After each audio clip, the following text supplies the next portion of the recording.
Bom dia, irmãos, graça e paz a todos. Você que está em casa, que está participando desse momento conosco, que irá participar desse momento conosco, que você louve ao Senhor com alegria, que você abra o seu coração, cante ao Senhor aí com a sua família, e estaremos dando início a esse momento de celebração. O Jesus que está aqui é o Jesus que está aí na sua casa. Então cante a Deus, cante ao Senhor. Amém? Que você tenha um 2021 abençoado, cheio de bênçãos, que o Senhor abençoe a sua casa e conduza os seus passos. Amém? Vamos louvar o Senhor com alegria?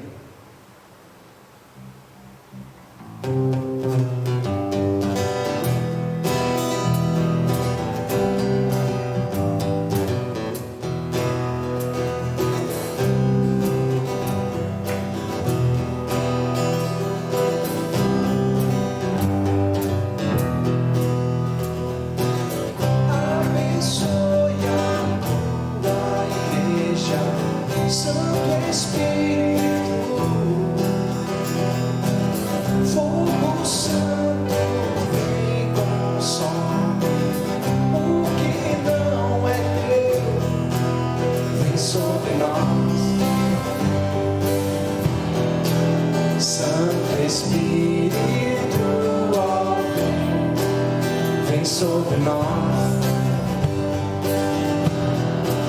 Santo Espírito, abençoe, abençoe a tua igreja, Santo Espírito, fogo santo, vem consome o que não é teu, vem sobre nós. Santo Espírito, vem sobre nós.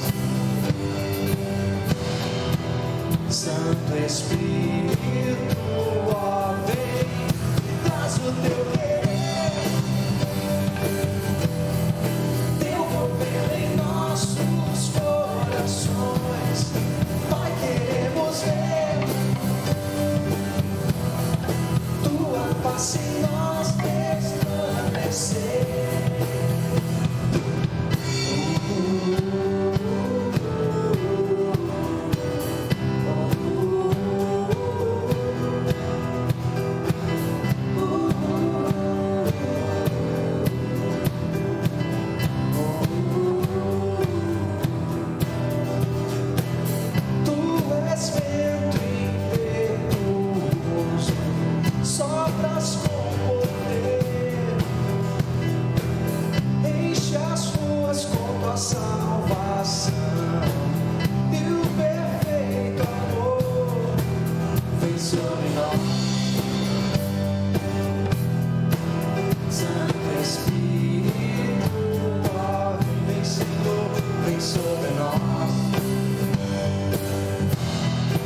Santo Espírito, vem, traz o teu querer,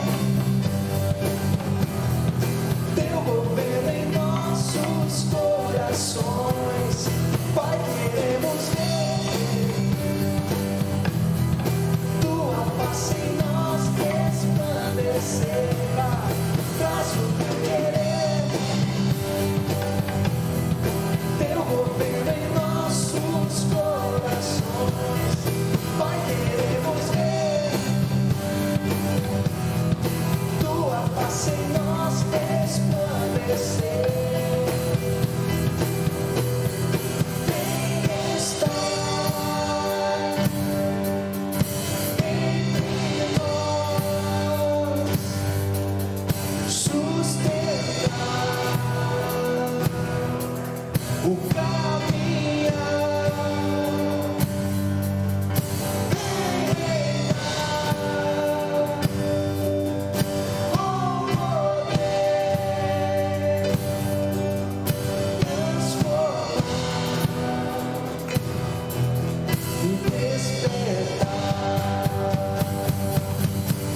Traz o teu querer,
pode devolver a vida aos corações. É tão profundo, tão imenso e cobre-nos. É furioso, poderoso e abraça-nos. Só Ele pode devolver a vida aos corações. É tão profundo, tão imenso e cobre-nos. É furioso, poderoso e abraça-nos. Só Ele pode devolver a vida aos corações. Só você, Senhor. É tão profundo, tão imenso e cobre-nos. É furioso, poderoso e abraça-nos. Só Ele pode devolver a vida aos corações.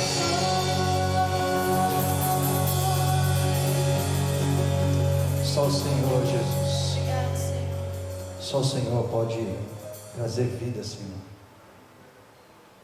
Só o Senhor, Jesus, esteja conosco, Senhor, nos abençoando nesse ano que se inicia. Esteja com cada um de nós, Senhor. Tu és o mesmo hoje e sempre. Tu és fiel, Senhor. Fica com a sua igreja, nos ajuda, guia-nos, dá-nos sabedoria nesse ano que se inicia, para como igreja a gente possa honrar o Senhor.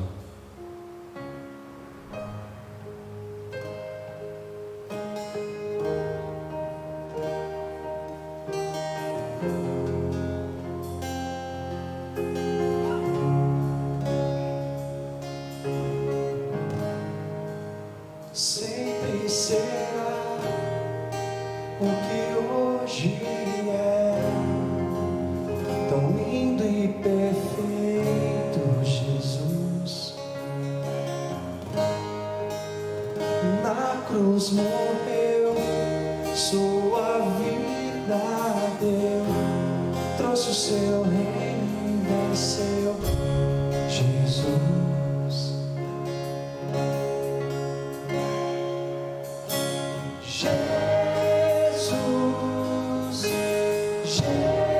Jesus, eu não sei como agradecer por tão grande amor.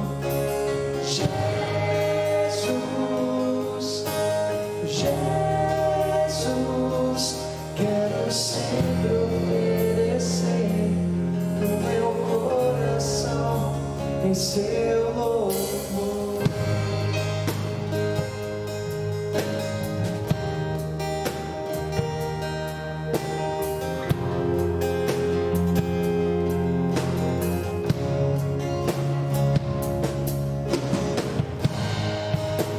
Sempre será o que hoje é, tão lindo e perfeito, Jesus. Na cruz morreu, sua vida deu, trouxe o seu reino e venceu, Jesus.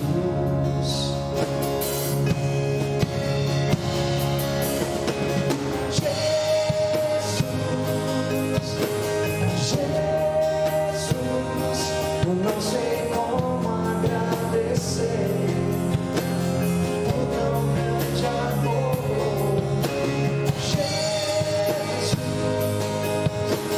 Jesus, quero sempre oferecer o meu coração em seu louvor.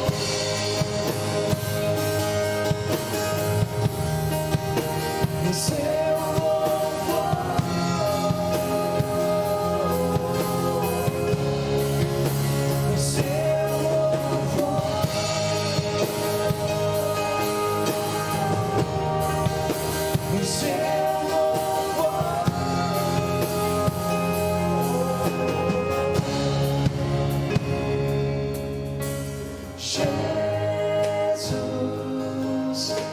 Jesus, Não sei como agradecer por tão grande amor.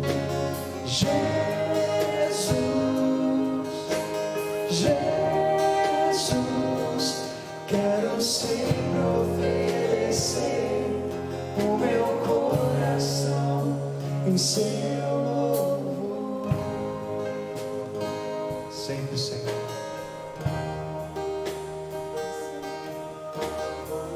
Que a nossa vida seja para teu louvor, Jesus. Oferecemos, entregamos o nosso coração a Ti, Senhor.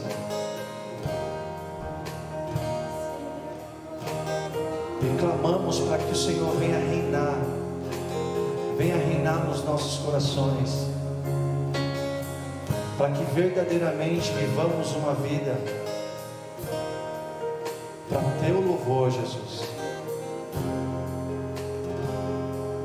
Seja Senhor da nossa vida.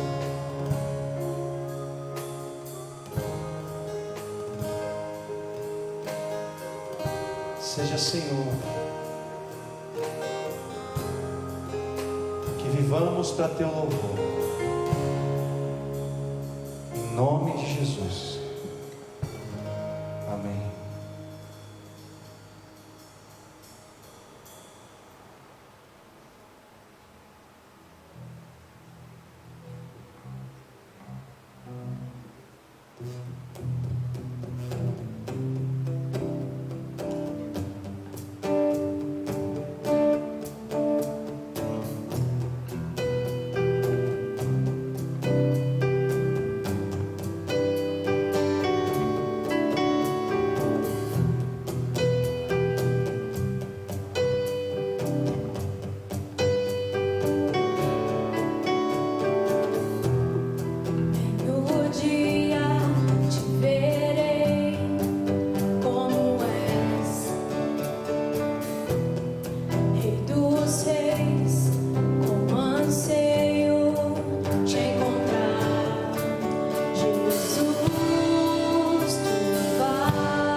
Seja para sempre a Ti, Jesus, toda adoração, todo louvor, toda honra e toda a glória para todos sempre.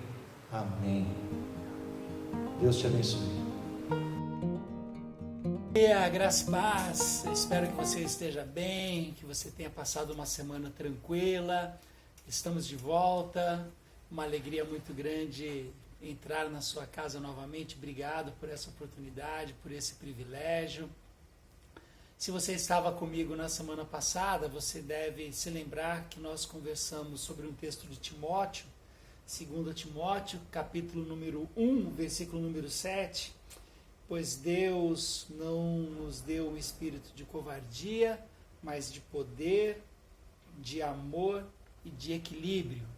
E na semana passada a gente conversou sobre as oportunidades que como igreja a gente já está tendo nesse tempo de pandemia e continuará tendo em todo o ano de 2021 e nos anos que aqui virão. Na manhã de hoje eu quero continuar navegando com você mais ou menos dentro desse mesmo assunto, falando especificamente sobre uma vida sem medo. Uma vida sem medo, Igreja 2.0, uma vida sem medo. E eu vou compartilhar com você um texto que não é meu, é do pastor Larry Osborne. São anotações que eu fiz, anotações que o Ranieri fez, participamos juntos de uma conferência esse ano, e o pastor Osborne foi um dos preletores e a palavra dele foi muito impactante na minha vida.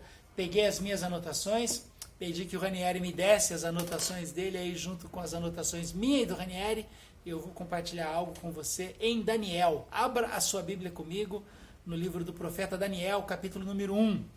Daniel, capítulo número 1. Eu quero compartilhar algumas coisas com você sobre uma vida sem medo.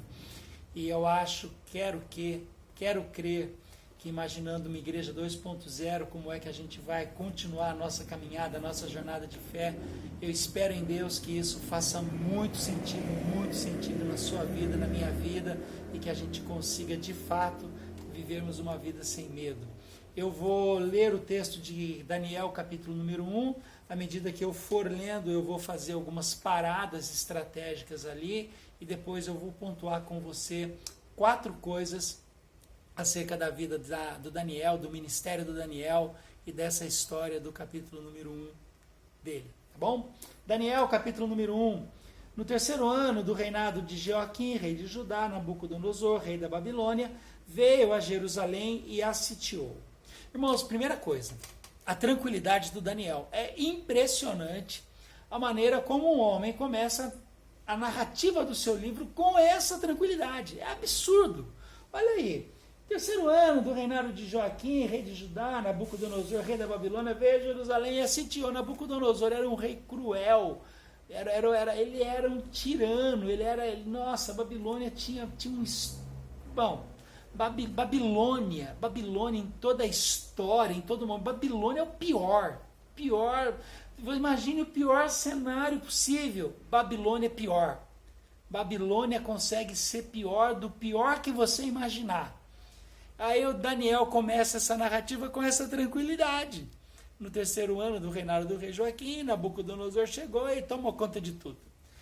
Versículo número 2. E o Senhor entregou Joaquim, rei de Judá. O Senhor entregou Joaquim, rei de Judá, nas suas mãos, e também alguns dos seus utensílios do templo de Deus. Ele levou os utensílios para o templo do seu Deus, na terra de Sinear, e os colocou na casa do tesouro do seu Deus. Irmãos, uma tranquilidade absurda.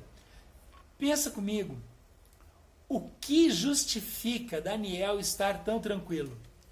O que faz você pensar que o Daniel narra esses versículos 1 e 2 com tanta tranquilidade? Muito simples.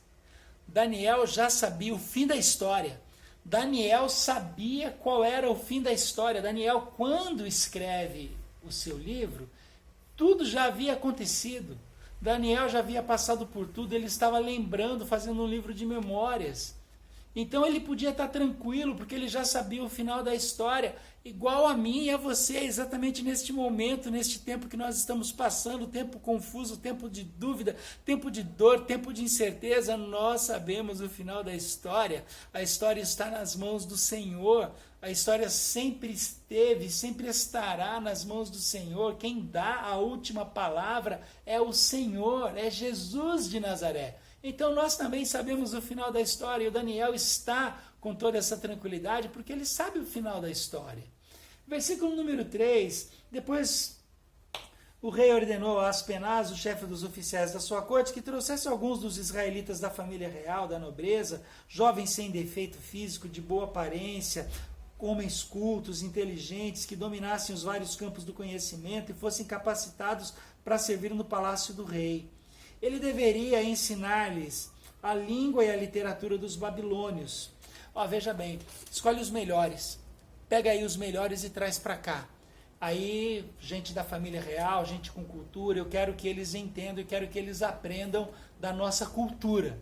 Entenda-se, aprender da cultura babilônia, astrologia, misticismo e ocultismo. Pegue os homens da família real, alguns homens, algumas pessoas, e tragam para cá. Escolha os melhores, os mais bonitos, os mais cultos, os mais inteligentes, porque eles irão aprender da cultura, da nossa cultura. E o Aspenaz, ele fez isso. Eles receberiam um treinamento durante 3 anos, e depois disso passariam a servir o rei. Entre estes homens escolhidos estavam alguns que vieram de Judá: Daniel, Ananias, Misael e Azarias. O chefe dos oficiais deu-lhes novos nomes. A Daniel deu o nome de Beltesazar, a Ananias Sadraque, a Misael Mesaque e a Azarias Abdnego. Daniel, contudo, decidiu não se tornar impuro. Olha que interessante. Daniel, ele tem o seu nome trocado. Todos os 3 tiveram o seu nome trocado. Daniel significava o Senhor entregou. O nome de Daniel significava o Senhor entregou. Este era o nome do Daniel. E ele recebeu um novo nome. O novo nome do Daniel é Príncipe do Deus Bel. Príncipe do Deus Bel. O irmão que tinha o nome o Senhor entregou se transformou no Príncipe do Deus Bel. A história segue. Daniel, contudo, decidiu não se tornar impuro com a comida e com o vinho do rei. E pediu. Preste bem atenção nesta palavra. Daniel pediu. Ele decidiu não se tornar impuro. Daniel sabia que ele e os seus amigos, eles sabiam que eles precisariam manter uma alimentação kosher, uma alimentação não impura. Eles sabiam, eles tinham certeza daquilo que eles poderiam ou deveriam comer naquela situação, naquela ocasião. E Daniel pede, Daniel não faz exigência. Olha que interessante, Daniel está sendo levado escravo, Daniel está sendo levado cativo, Daniel está contando que Nabucodonosor chegou, Daniel está contando que durante 3 anos ele foi aprender ocultismo, magia, os mistérios e os misticismos da Babilônia, e o Daniel está contando, olha, a gente decidiu, a gente sabia que ali naquele meio, naquela bagunça, naquele desvaire todo, algumas coisas não poderiam contaminar a gente. E o Daniel pediu. Daniel pediu ao chefe dos oficiais, versículo número 8, pediu ao chefe dos oficiais permissão para se abster destes alimentos que o Nabucodonosor gostaria que ele tivesse. E Deus fez com que o homem fosse bondoso para com Daniel e tivesse simpatia por ele. Apesar disso, ele disse a Daniel: tenho medo do rei, o meu senhor, que determinou a comida e a bebida de vocês. Se ele os achar menos saudáveis que os outros jovens da mesma idade, o rei poderia pedir a minha cabeça por causa de vocês. Olha, eu estou entendendo o que você está pedindo, mas eu tenho medo, porque se vocês ficarem maus, se essa alimentação que eu não lhes der causar algum dano para vocês, se vocês ficarem magrinhos, raquíticos e tal, o rei pode pedir minha cabeça. Aí o Daniel faz uma proposta para ele. Daniel disse então ao homem, versículo número 11,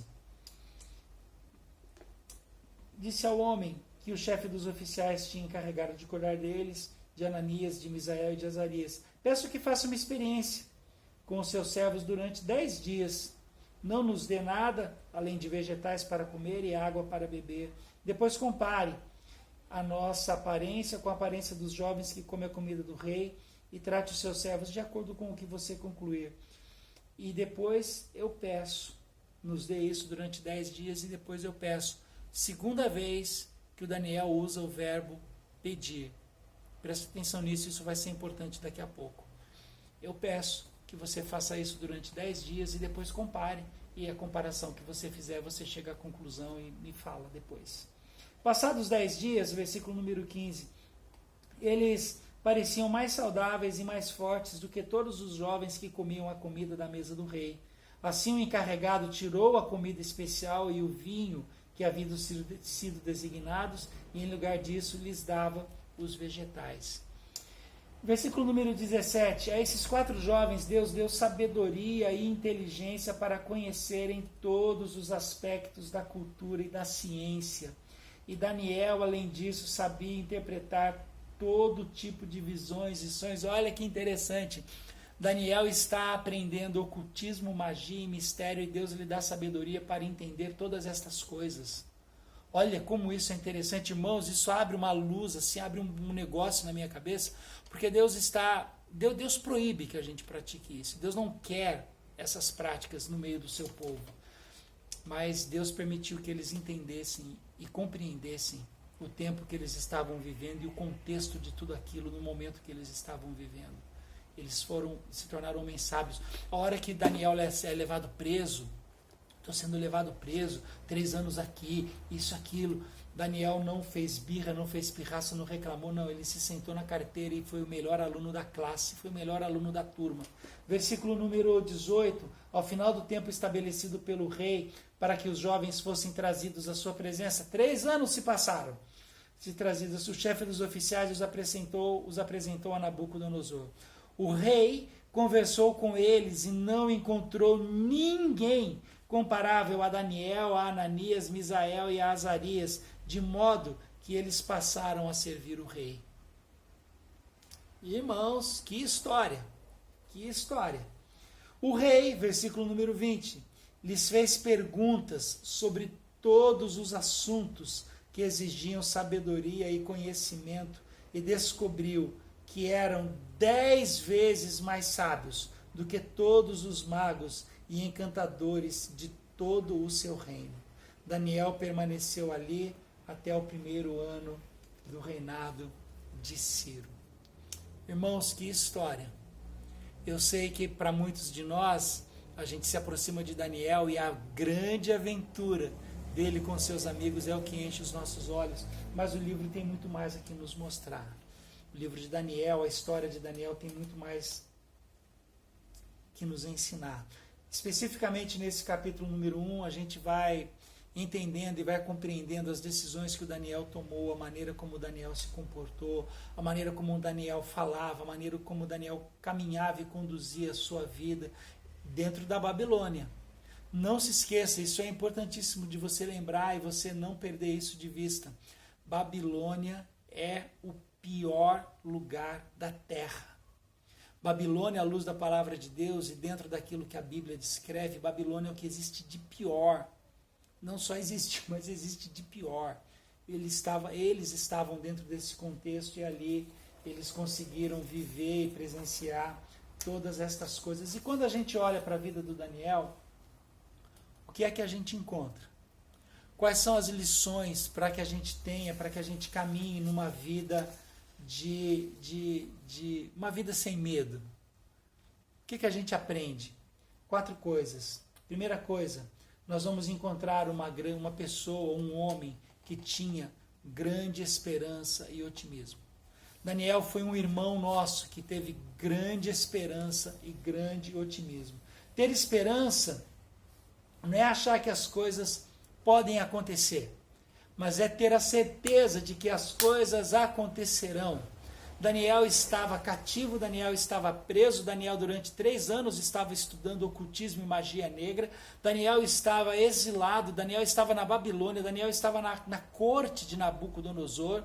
Daniel, ele tinha certeza de que as coisas aconteceriam. Daniel tinha convicção que aquilo ia passar. Sabe o que eu e você precisamos hoje, Igreja 2.0? Nós precisamos ter a certeza de que estas coisas que nós estamos vivendo e passando hoje passarão. Não é achar, pode ser que não, elas em nome de Jesus passarão. É termos esta convicção. Mesmo na Babilônia, Deus está no controle de quem controla. Quem controla isso aqui na Babilônia? É Nabucodonosor. Legal. Deus está no controle de quem controla. Deus controla este camarada que pensa que controla tudo aqui.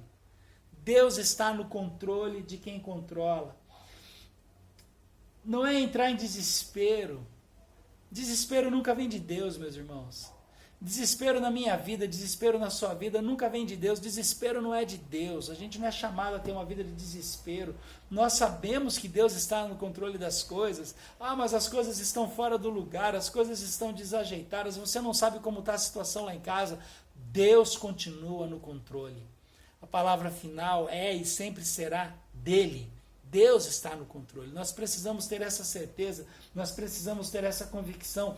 Nós já sabemos o final da história, irmãos. Já sabemos que no final nós venceremos, nós somos mais do que vencedores, diz Paulo na carta aos Romanos. A gente já sabe o final da história. E saber que nós venceremos faz com que a gente compreenda que Deus está ao nosso favor. Deus está do nosso lado, o Senhor está conosco. Precisamos ter essa certeza, precisamos ter essa convicção, precisamos ter esta esperança. Deus está conosco.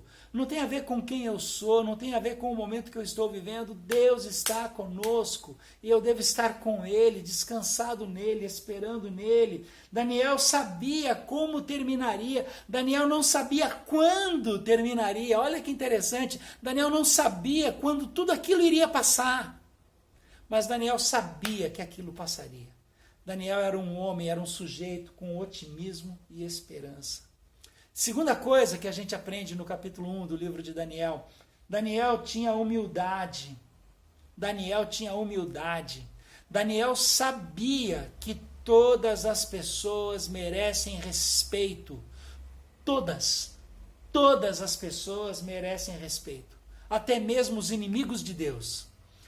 Todas as pessoas merecem respeito, até mesmo os inimigos de Deus. Por 2 vezes ele vai conversar com aquele que é o seu captor, o seu capturador, aquele a quem ele está sujeito e cativo, e ele pede. Daniel tinha humildade, Daniel tinha respeito, uma coisa que na nossa cultura não existe. Desculpa te dizer, mas na nossa cultura é assim, você sabe com quem você está falando? Você sabe quem sou eu? Por um acaso? Na nossa cultura isso não é muito comum. Nós vivemos num período dominado pela cultura do cancelamento. Ah, vou cancelar. Ah, não gostei do que você falou, vou cancelar você. Vou pôr você de lado. Ah, você está cancelado. Essa é a cultura que a gente vive. Daniel não. Daniel ele tinha respeito, Daniel ele tinha humildade. Daniel ele sabe que todos somos feitos à imagem de Deus. Todos somos feitos à imagem de Deus. Cada um de nós, seres humanos, somos feitos à imagem de Deus.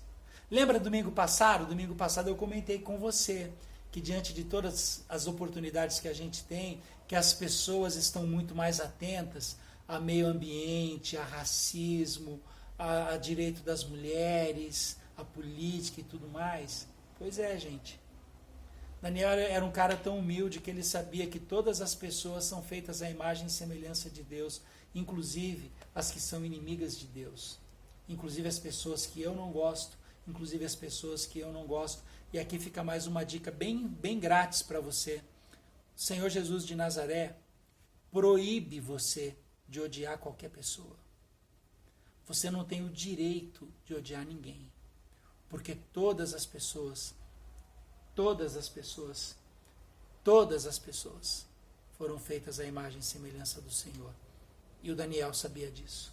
O Daniel tinha essa certeza, o Daniel tinha essa humildade, que a pior pessoa na face da terra também foi feita à imagem e semelhança do Senhor. Daniel tinha humildade. Enquanto nós éramos inimigos de Deus, Deus veio e morreu por nós, e ressuscitou por nós. Humildade, humildade. Terceira coisa, Daniel tinha sabedoria. Daniel sabia escolher as suas batalhas. Daniel sabia. Sabe, hoje, um erro meu e seu, a gente não sabe escolher nossas batalhas, a gente quer batalhar tudo, a gente quer discutir tudo, quer ter palavra final em tudo, a gente é bom em tudo, a gente estuda tudo, a gente conhece tudo, a gente fala sobre tudo. Mesmo quando as pessoas não pedem a nossa opinião, Daniel, ele sabia escolher as suas batalhas. Existe uma grande diferença, irmãos, entre o que nós não gostamos e o que Deus proíbe. Existe uma grande diferença entre o que nós não gostamos e entre o que Deus proíbe. A gente precisa compreender isso. Quando Daniel foi obrigado a estudar astrologia, ocultismo, Daniel não se vitimizou. Não, como assim eu vou estudar? Ele foi o melhor da turma. Foi o melhor da turma. Quando Nabucodonosor, depois de 3 anos, chama ele e os seus amigos para a entrevista, ele foi o melhor da turma. Ele sabia que o que Deus ordenou havia sido: não pratique isso, não pratique. Entretanto, Deus não havia dito nada sobre não aprender ou a não conhecer. E o Daniel, ele tinha conhecimento disso, ele sabia disso, ele estudou, ele se preparou. Ele foi lá e ele fez o negócio acontecer. Daniel, ele tinha sabedoria. Daniel, ele tinha um serviço humilde. E esse serviço humilde dele fez com que essa sabedoria dele se sobressaísse ainda mais. Eles receberam ordens e ali, diante das ordens que eles receberam, Daniel, as perguntas que foram feitas, Daniel conseguiu demonstrar toda a sabedoria que ele tinha. E por último, quarto e último lugar, Daniel, em sua sabedoria, em sua humildade, o seu otimismo, ele serviu o desprezível Nabucodonosor. Daniel serviu com humildade, com otimismo e com sabedoria o desprezível Nabucodonosor. E sabe o que aconteceu? Daniel, vez após vez, ele foi promovido. Daniel prosperou em meio da Babilônia, em meio à Babilônia. Daniel ali, ele não teve medo, ele conseguiu viver uma vida sem medo e ele prosperou. Pessoas que não ajudam ou não se dedicam não são promovidas, não prosperam. Pessoas que não sabem o significado de trabalho em comunidade, trabalho em conjunto, trabalho em equipe, elas não prosperam. Pessoas que não compartilham a sua sabedoria, pessoas que não têm humildade no trato com o outro, elas ficam com a vida empacada, elas ficam com a vida estagnada, elas não conseguem ir para frente. Daniel, no momento certo, ele pôde falar para toda a nação coisas que eram importantes para Deus. Daniel, no momento certo, por esta atitude que ele teve, ele pôde falar coisas importantes para Deus, para toda a nação. Toda a nossa postura e todas as nossas escolhas devem ser realizadas no conhecimento que temos de que Deus está no controle. Eu e você, meus irmãos, eu e você, meu irmão, minha irmã, precisamos ter consciência disso, de que Deus está no controle de todas as coisas. Deus está no controle, inclusive, deste momento confuso que nós estamos vivendo. E se nós desejamos realmente sermos uma igreja 2.0, uma igreja sem medo, nós precisamos ter a convicção de que Deus está no controle, de que a nossa vida está nas suas mãos e que nós devemos andar em otimismo, em sabedoria e em humildade. E assim, sermos instrumentos nas mãos dele, mesmo que o tempo que a gente esteja vivendo seja um tempo confuso, seja um tempo de desesperança, seja um tempo desacreditado. O Senhor pode e Ele deseja usar a nossa vida.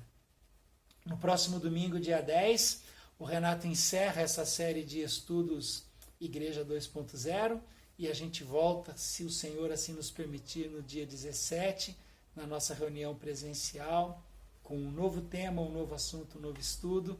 Que o Senhor te abençoe e te guarde, que o Senhor faça resplandecer sobre si seu rosto e te dê a paz. Amém. Ótima semana.